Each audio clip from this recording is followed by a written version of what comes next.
तेजस्विनावधीतमस्तु मा विद्विषावहै।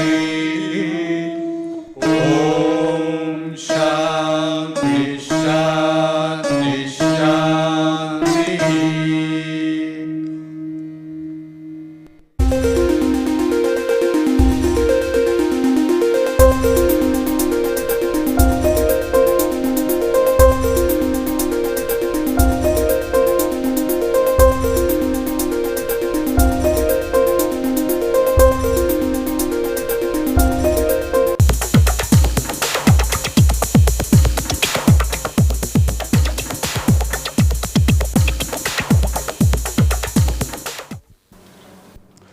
So, last class we were looking at how, given a particular circuit, we can go down to the I squared L layout.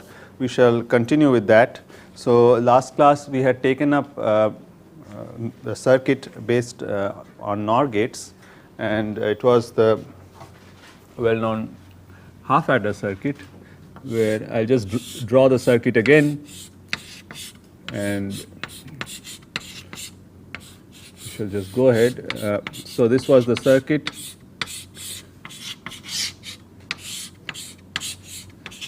Okay. So, what we said was, when we want to realize it using I squared L circuit, the way to do it is first to go down to the transistor level.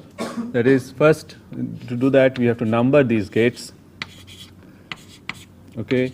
And each gate, all right, is represented by a node at the I squared the transistor level. Okay. Each gate output is represented by a node, and the number of transistors or the number of collectors which are connected to the node represents the number of inputs to that NOR gate. Okay. And the number of fan outs of that particular gate is actually reflected in the number of collectors of the subsequent transistor, okay, or the next transistor. So, the circuit, transistor level circuit, which we had drawn is something like this. Okay. So, these are the two inputs A and B, all right. So, you join them together. Okay, this is gate 1. So, gate 1 has inputs A and B. Okay, these are the inputs, all right. So, this is gate 1. Then inverter, all right, there is an inverter here. So, gate 2, okay, this is just, this node has just one collector connected to it, okay, that is, it is an inverter. So, one input, okay. And similarly there is gate 3, which is also an inverter, and then gate 4, the inputs are the outputs of 2 and 3. So, these are at the bases of these transistors, okay. The NOR gate configuration, you remember, is from base to base. Okay. So, this is the output of gate 4, the NOR gate. The inputs are at 2 and 3, the outputs of gates 2 and 3. This is the output 4, and then gate 5, the inputs are from the output of gate 1 and the output of gate 4. So, from these points, these are the input points to that gate, all right. So, you have one more transistor here, all right, and one more transistor here, and so when you join the collectors together, you get another NOR gate, okay. And so, this is gate 5, okay. If you want, you can take the output, okay. If you want sort of TTL levels, okay, you can connect a resistance like this, VCC, okay. You can take it out, okay. That means this voltage here is going to be either 0.2 volts or 5 volts, okay, which corresponds to TTL levels, all right. So, that means what I mean is TTL level is somewhat considered a standard, okay, that is, from this output you can feed it directly to a TTL gate maybe, okay. So, internally, as we said, the I squared L, the voltage levels at each node just changes from 0.2 to 0.7 or 0.8 volts maximum, okay. And whereas if you want to take it out, okay, for the external connection, you would like to have proper levels, voltage levels, and you can do that this way, okay. Now, if you want to realize this, okay, fabricate this, what you require is a layout, okay, for someone to fabricate it, then the mask layout. So, once you have the mask layout, it can be fabricated, because the mask layout gives you the different regions where you want to diffuse differently, okay, that is P diffusion, N diffusion, base diffusion or collector diffusion, the metal contacts, etc. So, how do you go to the mask layout? Okay, if you recall the layout of an I squared L cell, it is basically the same thing, but now you have so many different cells.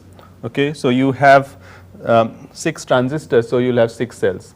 Okay. I would just like to say here that in this circuit, of course, we have not drawn the PNP transistors, but it is assumed that at each base you have a PNP transistor. Sometimes we forget to draw it, okay, because it is assumed that it is always there, all right, that at every base of an NPN you have a PNP. Okay, because it is not so important in the sense from the circuit point of view, because it is only how you connect the NPNs that gives you the circuit. Okay, the PNP is always connected in the same fashion, all right. Okay, so coming back to the layout, okay, I think we had started on this in the last class. Okay, so this is the injector rail, okay, and on either side of that you have the transistors. Okay, so the first transistor, okay, if you call this transistor 1, okay, you can call this transistor 1. Okay, I think it's going to be confusing, but anyway, this is already 1, 2, 3, 4 on the board. So anyway, if you consider this to be the first transistor, okay, at the base of which you have the input A, okay, this has 2 collectors, all right. This particular transistor has 2 collectors. So collectors, you know, are drawn like this, the layout. Then this is the contact for the collectors. So this is one cell. All right, one base, 2 collectors. Okay.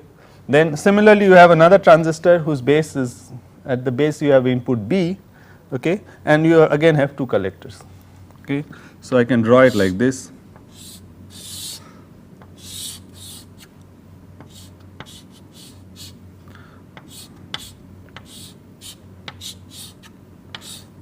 Okay. So these are the 2 collectors, and this is the base input, and you have the input B here. Okay. Now the one of the collectors of these 2 transistors is shorted. Okay, they are shorted to give you the first gate, NOR gate, okay, and that output goes to the base of another transistor. So what you can do is you can have another transistor like this, okay, the base input is like this, okay, and there is just one collector for that transistor. This transistor is one collector, okay. So these 2 collectors can be shorted. So this is the metal line running, okay, and these 2 collectors are shorted, okay, and this goes to the base.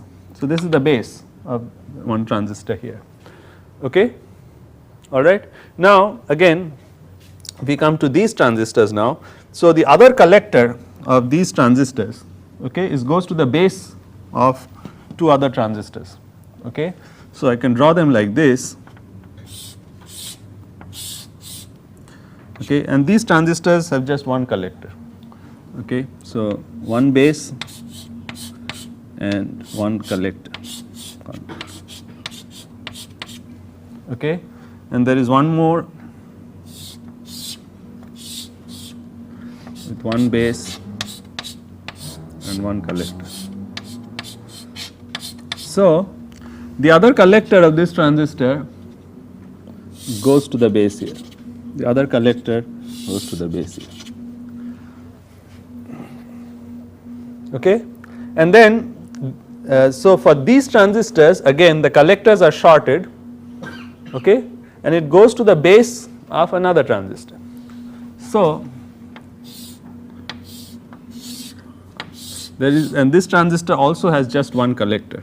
So these collectors would be shorted and going to the base. So I draw the base this side and the collector here, okay. So these collectors are shorted and goes to the base here, okay, all right. So we have realize this. Now what is left is these two transistors, the collectors would again be shorted, okay, and so basically we have to short this, okay, and the output we get is from this point, all right. So this is the point is the output, all right.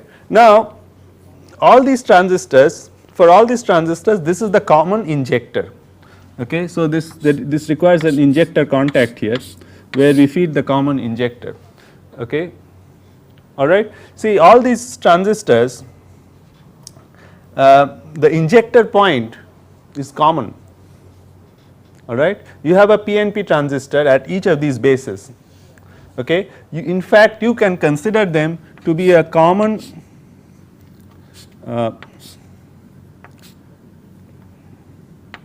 this is a PNP transistor, this base is grounded, okay. This is a common this is actually a multi collector transistor this way, okay, this PNP, okay. So all this goes one here, one goes here, so you know,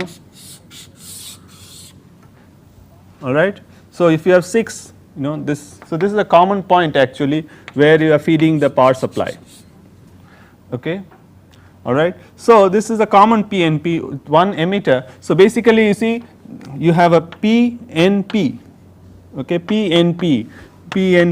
So this is okay, the common, the cell consists of a PNP and an NPN, okay. So the NPN is of course going down, so this is the PNP, all right, okay. This is the common injector point, okay. So you require a connection here, and of course finally you also require the guard ring which will go round, okay, maybe it goes round like this,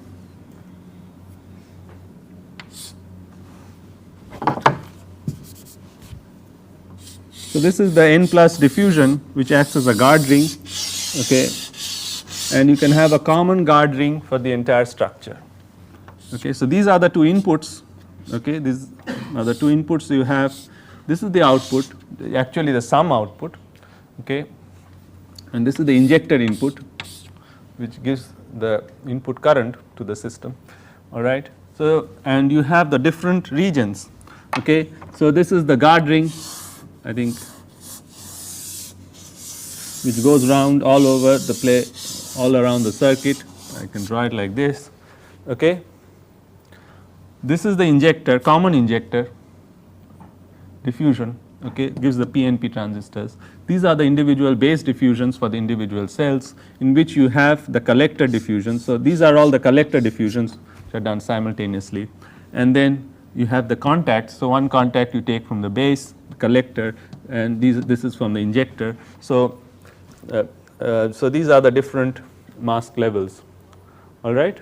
So you see that the economy in the layout is very striking in the sense that you have achieved, what you have achieved using this, you know, is one full adder, sorry, a half adder, okay, and you just require 6 transistors, and the layout area is going to be very, very less compared to any other technology, okay. So that is the big advantage of I squared L, okay.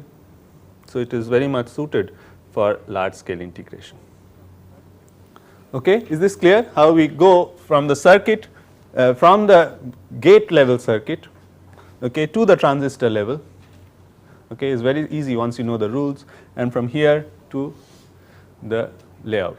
So once you have the layout, you can give it to any process engineer, okay. He can start making the masks and the fabrication, okay, and you get the circuit, all right, okay. So this is about a NOR circuit, okay. We shall also look at this, as we said, we have already studied that the I squared L can be configured as both as a NOR gate as well as a NAND gate. And the NOR, you remember, it's from base to base, and as from the, for the NAND it is from collector to collector, okay. I think let me remove this, I think. Okay. So we shall go on to a NAND circuit.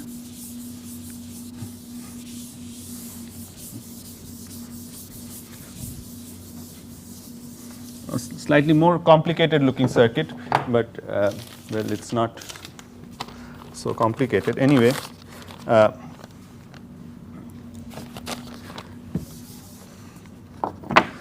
Well, this is the circuit of a positive edge triggered D flip flop. Okay. So it has 6 NAND gates.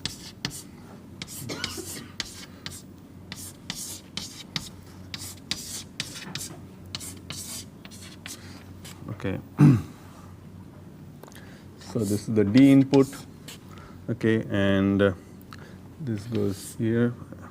This goes here. We have one. Okay, the clock input is here. Okay, and then you have one line coming here. From here, one line comes here.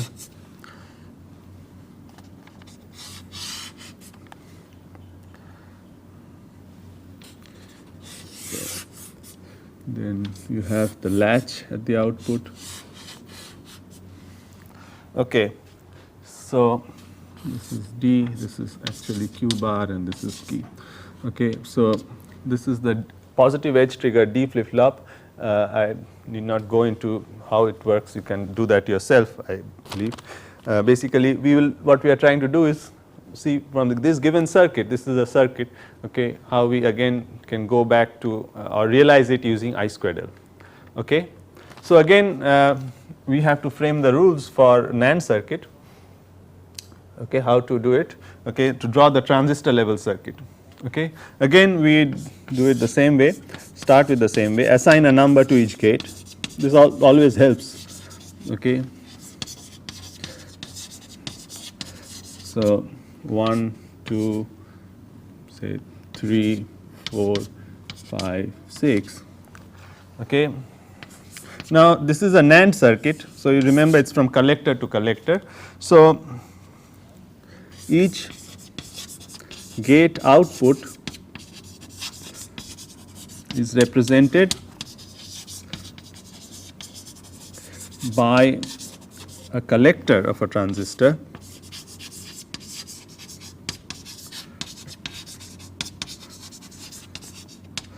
Okay, and multiple outputs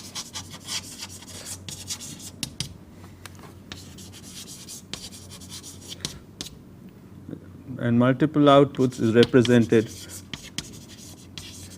by multiple collectors. That is, basically, if you have two outputs, no, from each gate. For example, here it is one going here, so it's fan out of 2. Okay, one going this side, one going that side. So this particular transistor, which represents gate 4, okay, must have 2 collectors. All right. So multiple outputs is represented by multiple collectors, and again the number of inputs to the gate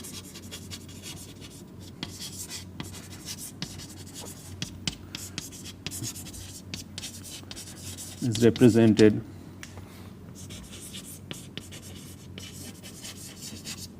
by the number of collectors connected at the base. So the number of inputs to the gate is represented by the number of collectors connected at the base. Okay, so these are the rules, set of rules which we follow. Okay, similar to the one for the NOR gate. Now once we do that, we can realize this using transistors, okay, in the I squared L configuration. So again, here I'll just draw the transistors first.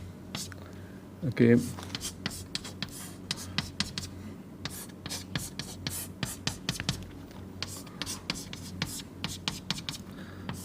So you have 6 gates and you have 6 transistors. So 1, 2, these are the numbers 3, 4, 5, 6. Okay. Gate number 1 has a fan out of 2. Okay. So, this is going to have 2 collectors. I can just draw it straight away. Okay. 2 has just one connection. Okay. So, it is just one collector. Okay. 4 has 2 fan out of 2. Okay. So, it has 2 collectors. 3 has fan out of 3. So, 3 collectors. Okay. 6 is fan out of, well, if you take one out, okay, it is 2.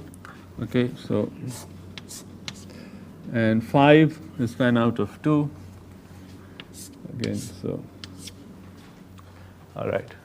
Now, you make the connections. So, one is coming here. So, this is the D input. Okay.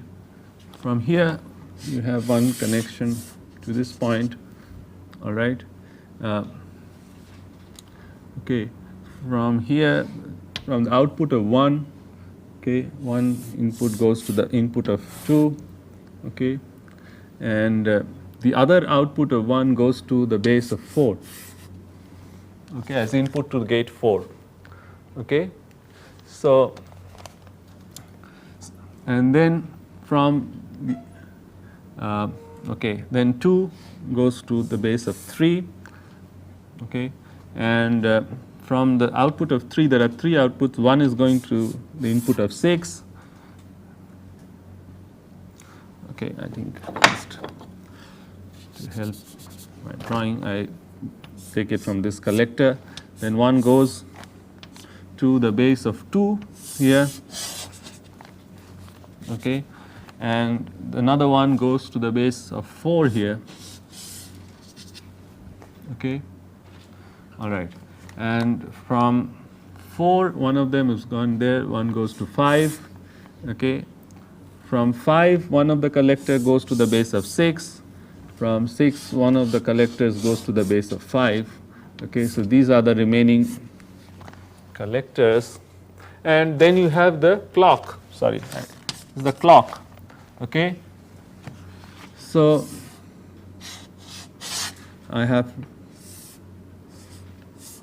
one going to the base of 4 and the other going to the base of 3. You must remember here that in I squared L, okay, in the NAND configuration, okay, each of these inputs, okay, is actually the collector of a transistor, okay, all right, is coming from the collector of a transistor, okay.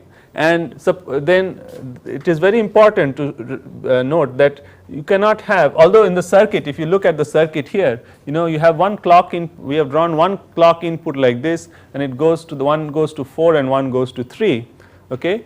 Here I have drawn 2 clock inputs, okay. I did not draw one clock line going here and here, okay, because they must be separate, okay. They are 2 collectors of one transistor from a multiple collector transistor. If I had just shorted this, okay, I would have shorted, say, the input of 3 and input of 4, okay, which is not allowed. So, again, just to you must remember the why we use multiple collector transistors in I squared L.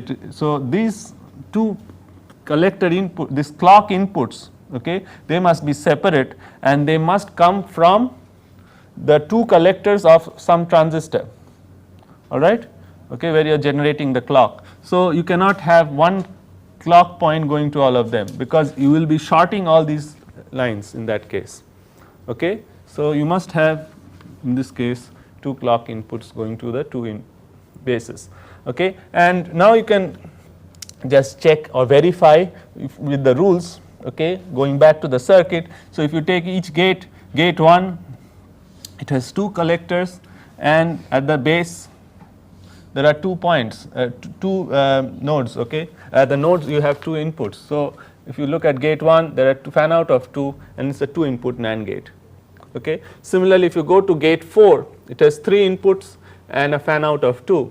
So, at this point, okay, you have at this node you have 3 inputs, okay, and 2 collectors.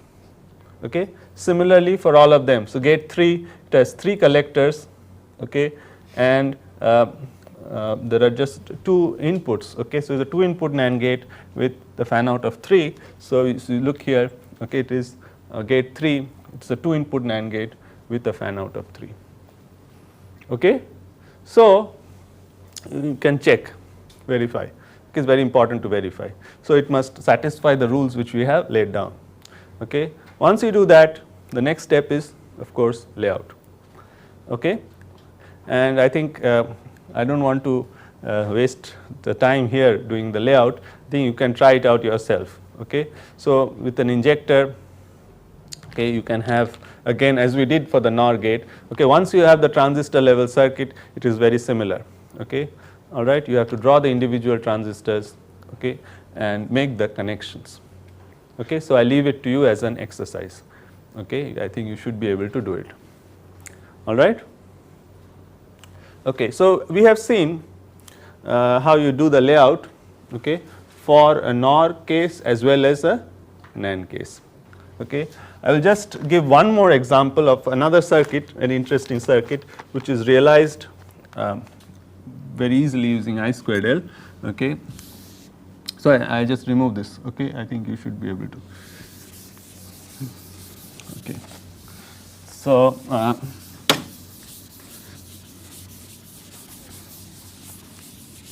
the circuit I was talking of is a decoder. Okay. I think you know what is a decoder. Okay. Say a very simple, say 2 into 4 decoder. Okay. It is going to have 2 into 4 decoder. So, it has 2 inputs, okay, and 4 outputs. Okay. And you know that if there are n inputs, you will have 2 to the power n outputs. Okay. So, suppose I call these inputs A, B. Okay. The outputs here are, you know, you can write them as NOR gates. Okay. A plus B bar. So, all the 4 possible combinations.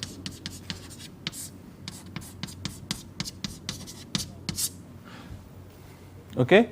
So, all the 4 combinations, and this is very easily realized in I squared L. Okay. So, you require, I will just draw the transistor level circuit. You have A, you have the 2 inputs A and B. Okay. So, you have to realize the complements also. Okay. So,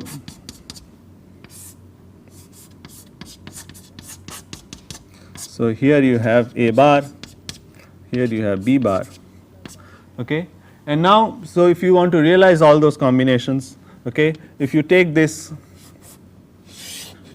and join them here, okay, you have the NOR of A and B. Okay. If you take the collector of this and this and join them together, so here you have A and B bar, here you have A bar and B bar, the NOR of these two. Okay. If you want to realize the other two, okay, you have to take one more collector here. Okay. So, this is going to give you the NOR of A and B bar if you want. You have to join this together here. Okay. And if you want the NOR of B and A bar, okay, you have to take the collector of this and this and join them together. So, you see that basically you require 4 transistors, okay, and you can just join the collectors and you can get a 2 into 4 decoder. Okay. If you have a 3 into 8 decoder, you basically require 6 transistors. Okay. A, B, C, you have to just generate A bar, B bar, C bar, okay, 3 more 6 transistors, and you have to just tie the collectors together properly. If you require a 4 into 8, 4 into 16 decoder, you just require 8 transistors. So, you see that it is very economical. Okay. I mean, you require very few transistors, okay, compared to any other way of realizing. Okay. So, this is another way, and the layout, okay, usually one way to do it is especially for the decoder, you require 4 transistors. Okay.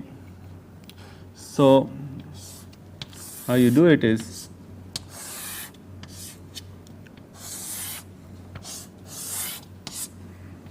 you have the 4 transistors like this. Okay. The injectors, okay, are usually done this way.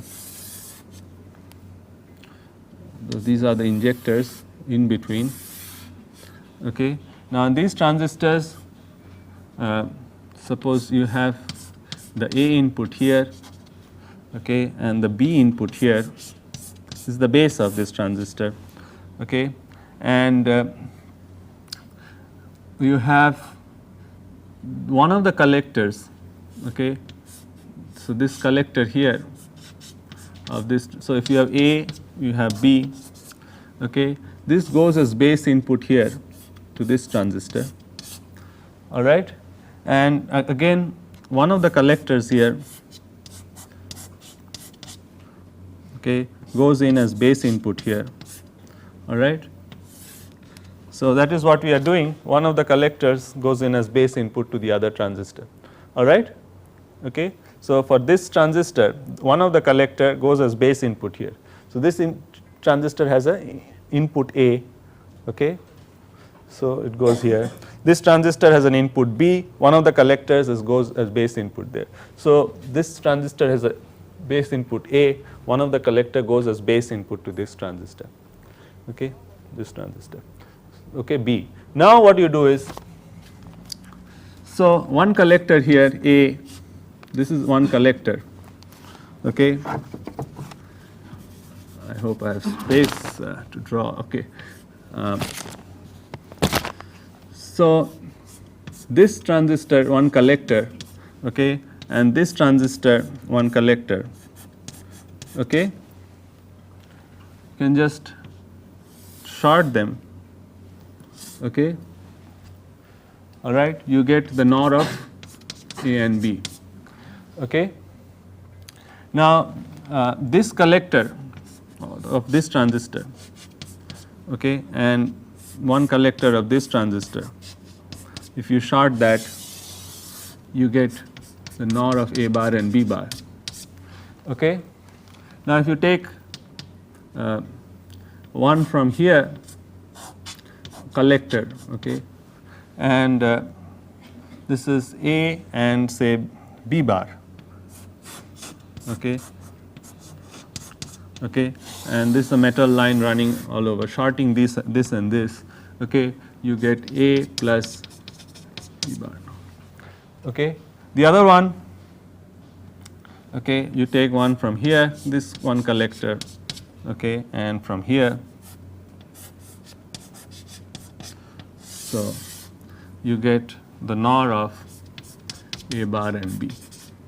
So you have the all the 4 combinations, okay, all right. The injectors, okay, these are the injectors, okay, this is the one injector here, one injector contact here, one injector contact here, okay, you can short them, all of them together, and this is the injector. So basically what we have done is, these are the injectors, okay, the injector that is of the PNP transistor. So this is the PNP.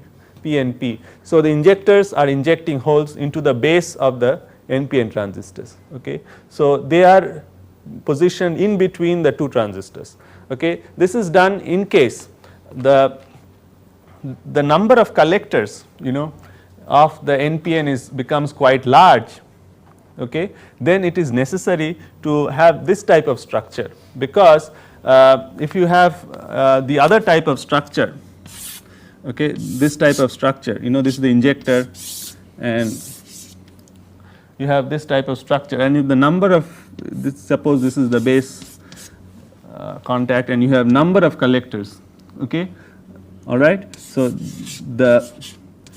we shall come to that in more detail later on. So if for this collector, okay, this injector is very far away, okay. So what it results in is a lot of series resistance comes into play, and that is going to hamper the operation of the device, okay. So if there are too many collectors, okay, it is better to have this type of design, okay, where the injector is facing, all right. So each of these collectors, okay, is actually not very far away from the injector, all right. That is, they are parallel, the injector rail is parallel to the base diffusion. Of course, for 2 into 4 decoder you might as well have this design, but why I drew this is because if you go for 3 into 8 or 4 into 16, okay, it is very simple, you know, you just have the same type of layout. Okay. If it is 3 into 8, okay, you will have 2 more of these, the C input, okay, and again you will have, instead of 4 lines running like this, you will have 8 lines running, and you just have to place the collectors in the proper position. Okay. You make the layout in such a way that you have the collectors in the proper position, and you can connect them by metal lines running straight like this. Okay. So, you can have 3 into 8, 4 into 16. Okay.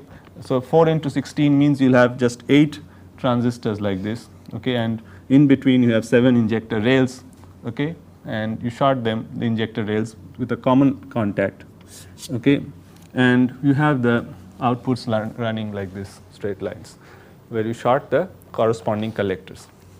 Okay. So, it is gives a very beautiful design. Okay. So, this is how you can design decoder, I squared L decoder, okay, and it is very convenient. Okay. All right. So, this is about the layout. Okay. So, we have seen how, given a circuit, okay, all right, you can go back to the go to the transistor level circuit for the I squared L, okay, and then do the layout. Okay.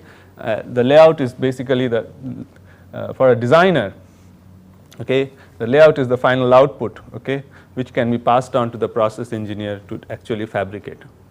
Okay. So, with that we come to this section now of the discussion on I squared L, okay, and the next issues which we will be looking at in I squared L is some other points. Okay. All right. Now, so the next issue which we should be looking at, so we have seen how we can realize the circuit, but again another important point remains to be addressed is that given a circuit, okay, we have I shall again draw the I squared L cell, okay, given this circuit, more from a process point of view, okay, how do you ensure that this circuit is going to work? Okay. All right. That is, one has to ensure, that is the design from a process designer's point of view, that is we have to ensure that this transistor, the NPN transistor, actually goes to saturation. That is very important in I squared L, okay, because the voltage levels are such, you know, this has to go down to 0.2 volts, otherwise you cannot switch off the next transistor. Okay. All right. So, this has to go to saturation. Okay. So, how do you ensure that this transistor goes to saturation? Okay. You have, of course, this is going to some base, so you have another PNP here. Okay. All of them, all the collectors will have some PNP. Okay, at the base. Okay. Now, if this input is high, okay, or you have a cutoff transistor basically here, then what happens is this the collector current of the PNP goes in as base current, and this transistor, and this base current must be sufficient to drive this transistor to saturation. Okay. Now, if you assume very simplistically, let us say that this, all these current sources are same. Okay. This is I naught, this is I naught, this is I naught. Okay. Now, this the condition for saturation, you know, is that beta IB must be greater than IC. Okay. All right, whatever is IC. Okay. If this condition is satisfied, then the transistor goes to saturation. Okay. All right. Now, so in this case, okay, the total IC is equal to n times I naught. So, if you assume that each of them is I naught, so and the base current is again I naught. Okay. So, beta I naught must be greater than n times I naught. Okay. That is, beta must be greater than n. So, beta of the NPN transistor, if it is greater than n, that is the number of collectors, then the transistor goes to saturation. Okay. But this is very simplistic, because of the fact that when this transistor goes to saturation, okay, the base voltage is around 0.7 volts or so. So, this is high. Okay. So, what is the condition of this transistor, this PNP transistor? So, the base voltage is high, base emitter drop is high, as well as the collector to base voltage. Okay. So, this transistor is in saturation, in fact deep in saturation. So, this transistor, when the transistor goes to saturation, you know the effective beta of the transistor is quite low. Okay. So, this is not behaving as a good current source. Okay. That is, the collector current will not be the same as the emitter current for this one. Okay. Whereas, for these transistors, since this voltage is low, okay, so this is going to have larger current. Okay. So, basically the base current is depleted because this transistor is in saturation, whereas this current is high. Okay. Because this transistor is in the active region, collector base is around 0.2 volts, okay, whereas base emitter may be 0.7 or 0.8 volts, okay, which means VCE, okay, is sufficiently large, and you have the transistors in the active region. Okay. So, these I naughts are obviously not equal. Okay. So, we have to find out a condition, okay, to for the transistors, for this circuit to work. Okay. That is, the condition for the transistor to go to saturation, okay, in terms of the transistor device parameters. Okay. So, that is what we are going to take up next. Okay. So, that gives us an input into the design of the transistor as such. Okay. So, I suppose you understood the problem. Now, we have to look at the solution. Okay. For that, what we are going to do is the transistor equivalent circuit which we are going to use is again the Ebers-Moll circuit model, okay, which we are familiar. So, I will just draw that model.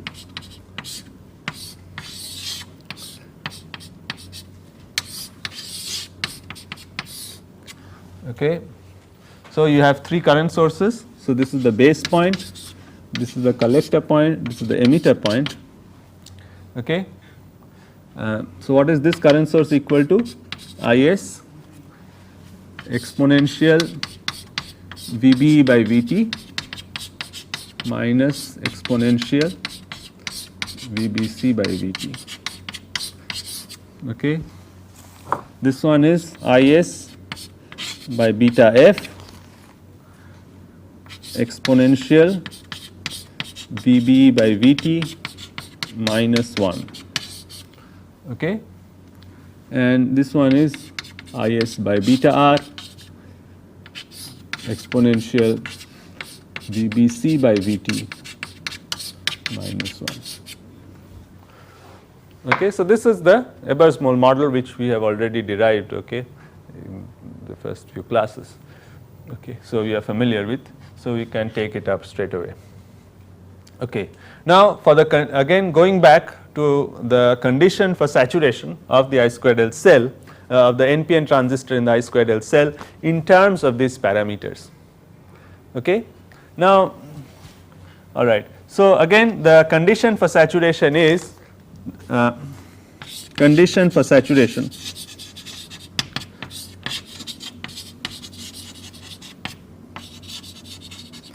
is beta IB must be greater than IC. All right. Okay. Now, if I assume, okay, in that I squared L cell, you see just a bit it is a bit confusing because this is a multi collector transistor.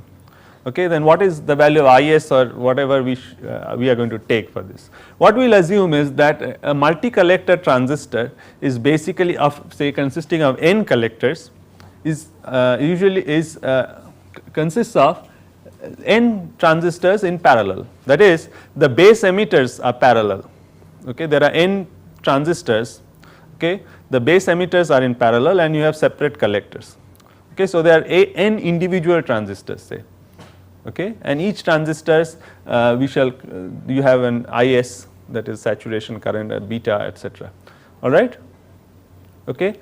So, if you do that, for these transistors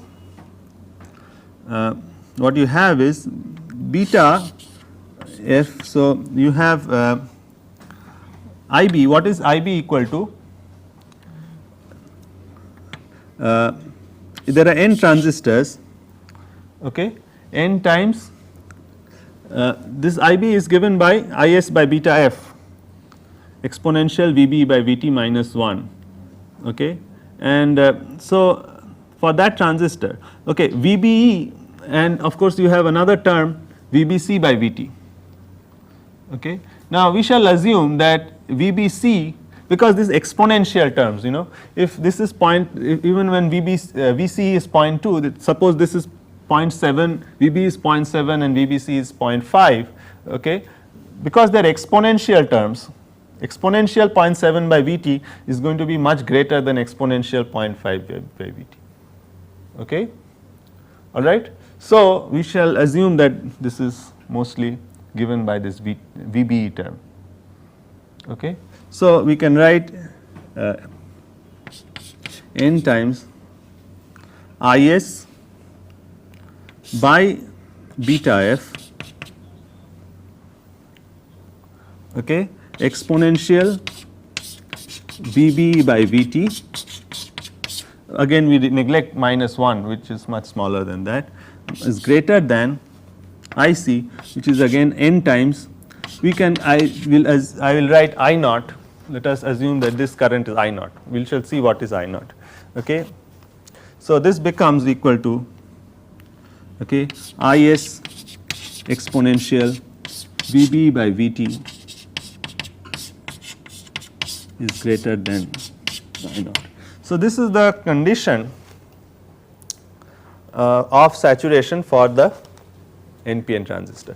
Just to differentiate between NPN and PNP, I will just make some modification, I will call this ISN, okay, which indicates that this is for the NPN transistor, Is for the NPN transistor, ISN exponential VBE by Vt for the NPN transistor must be greater than I naught, alright. So, I think we have to now look at what is the values of I naught, etc., okay, and come up with a condition, okay, for actual saturation of this transistor. So, it will be in terms of the saturation currents and the betas of the individual transistors, okay, the NPN, PNP, etc., and the process engineer or the designer, okay, who is designing this, okay, must ensure that these conditions are satisfied, that is the betas of the transistors and the saturation current Is values of these transistors, and only then the I squared L is going to function normally, okay, otherwise it is not going to operate. So, okay, so that is very important for the working of the cell. We shall take that up in the next class.